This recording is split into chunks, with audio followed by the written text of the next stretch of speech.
very similar to the DB7. They're very simple lights, Right. as opposed to the sort of very technical lights that we see.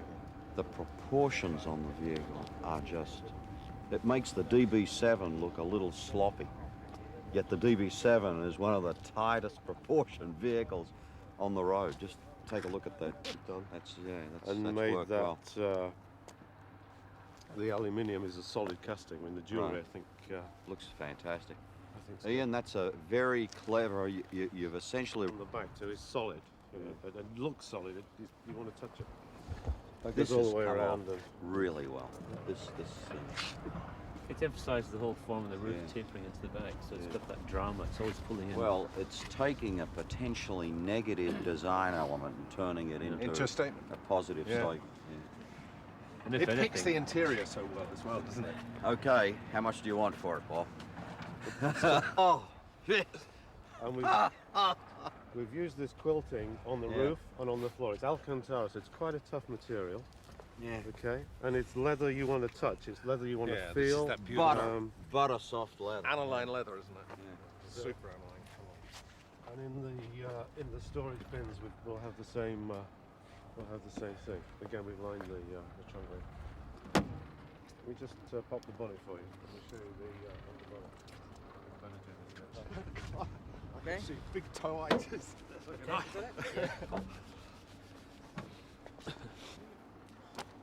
All right, who's coming with me? I'll sit next to you. Okay. Just the bar on the front to move the seat.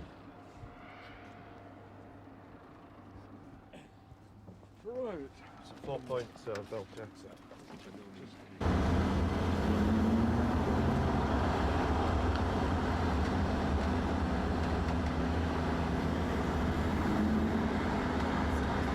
It's just so we can have one shot of his face anyway in the car.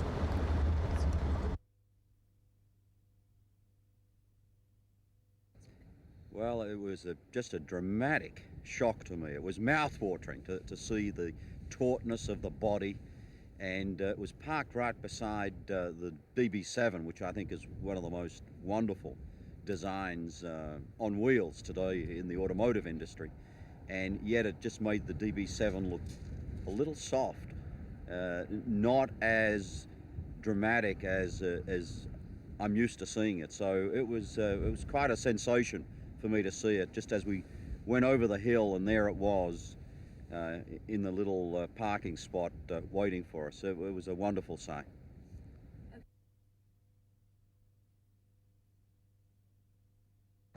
Well, in this particular case, the Project Vantage concept vehicle is an exercise in technology, but it is more than that also, because it's a tremendous opportunity for Ford Advanced Vehicle Technologies and Cosworth and Aston Martin to get together and test the limits of everything that they do well in the areas of material sciences, in the areas of vehicle dynamics. You said to test the limits of everything we do well. If you just Okay. repeat that. To test the limits of everything they do well in material sciences, in vehicle attributes, in vehicle dynamics, in the use of materials both inside and outside of the vehicle, and of course what Aston Martin really stands for is performance, sophisticated performance. So this is an opportunity to really get all of the best of the Ford family to work together and showcase that all those attributes in a concept vehicle, and hopefully be able to use pieces of that technology and be able to use pieces of the skills that are enhanced in the exercise for future products, both within Aston Martin and in the rest of the Ford range. Well, it's clearly a very small market for a discerning type of buyer who's particularly interested in the uniqueness of the model and also the very high performance limits of the product. So It really gets down to very enthusiasts who are interested in sporty vehicles and the individual who's after a unique proposition. Well, what we're trying to do with this car is really to explore some new concepts in styling, both exterior styling and interior styling, and try and gauge reaction to that. In many ways, this car takes us back to our roots. It's very driver focused. It's very uncompromising in the interior style and features, whereas the exterior, no problem. An airplane? Is that how it sounded like? Okay. Okay, the car is very uncompromising. It's very driver focused. The interior style is very much back to our roots in terms of its functionalism, whereas the exterior style is very much a mixture of Aston Qs, but updated and refreshed in this shape.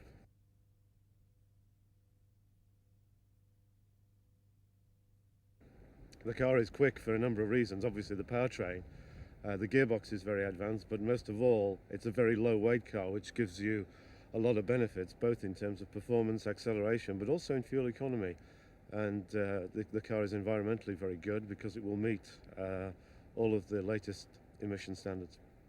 Okay. What kind of material? Okay. We've used a very high-tech combination of materials to get lightness throughout the car, from the magnesium wheels right through to the tub, which is very stiff. It's aluminium extrusions and honeycomb materials, and a carbon fiber roof structure with a little space frame on the front that carries all of the suspension and engine loads.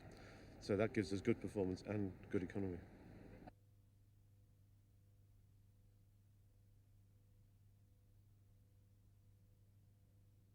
Well, whilst respecting a lot of the visual heritage of Aston Martin, which is very important because it's extremely strong, we've also tried to develop a modern package and a modern proportion, which has to fit into the 90s.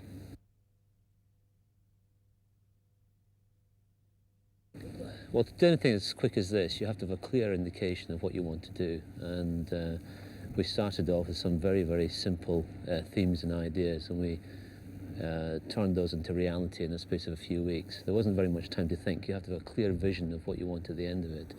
And using the references we had from previous racing Astons especially, and also trying to envelop the portions of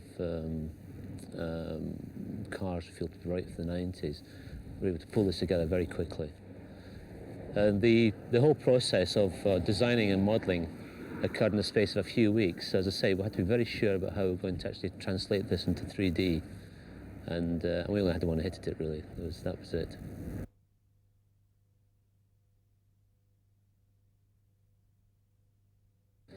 Well, it's very important to me that Aston still portrays some of its racing heritage, and I'm actually very interested in Aston Martins, and I'm familiar with some of the cars of the 50s, especially the Le Mans winning cars, the DBR3, etc. And I want to capture some of the spirit of that car, and the spirit of that car is pure performance, and that's what this car had to portray at the end of the day, is to capture the performance and the power. And historically, that's what Astons are about.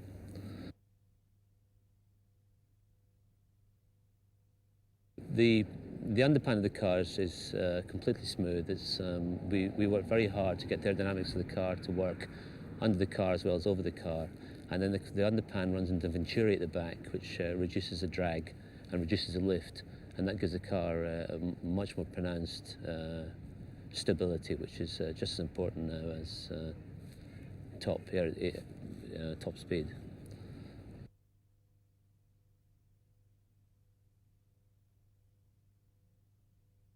Well, the decorative materials on the outside very much reflect something which is traditionally handmade. We wanted to reflect something that looked like it had been handmade and designed in great detail. That's extremely important for a car like this. It's almost like exotic jewellery, and that runs through the grille, it runs through the side strake and through to the rear applique. And it's very important. That gives the impression of quality and something that's made by craftsmen. The materials on the inside reflect very much the way the car has been built. A lot of the materials include carbon, And they're not there for superficial reason. The carbon in the interior is actually part of the structure of the car. The complete structure of the car is built of aluminium and carbon, and we want to expose that structure as much as we could to express this efficient way of building it. It's a very modern way of building a car.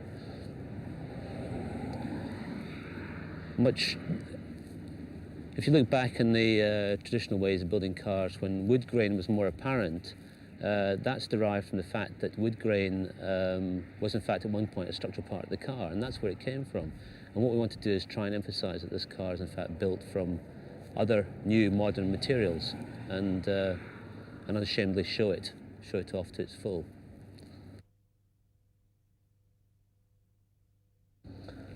Yes, I'm quite proud of it. I find what's interesting about it is that compared with the DB7, which I was involved with before, I feel it's taken Aston on to the next level that it should be at, and it's a natural progression in terms of its image and in terms of its profile.